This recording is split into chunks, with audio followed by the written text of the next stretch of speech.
السلام عليكم، اهلا وسهلا بكم من جديد.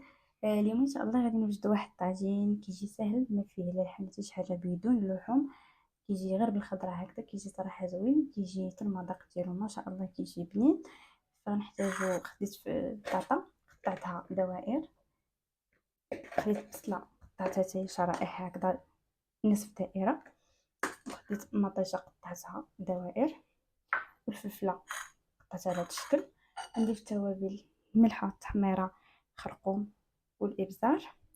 وعندي الربيع. ندوزو لطريقه التحضير. غادي ناخذ هاد الطاجين هذا، غندير فيه هاد البصله اللي درت دوائر. بسم الله.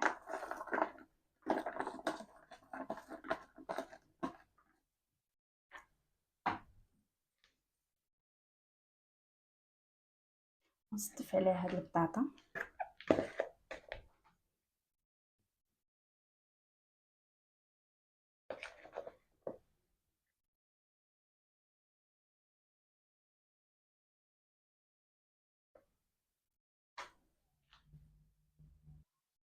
غادي تلافه، درت فيها الزيت، وغندير فيها هاد التوابل،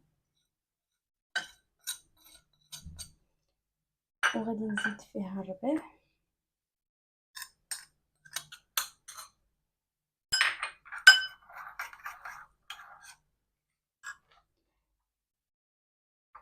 ومن بعد غنزيد فيها غير واحد ربيع كاس ديال الماء.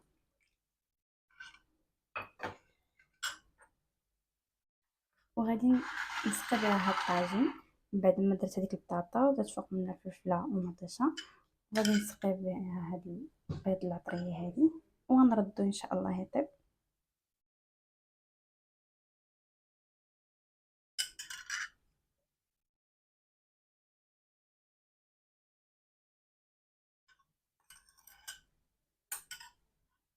ونردو يطيب ان شاء الله ونرجع معكم. طيب لينا الطاجين، فكنديرو على نار مهيله، وغير هذيك الخضيره كتطلق الماء ديالها وكطيب فيه. وبصحه والراحه الى فيديو جاي ان شاء الله.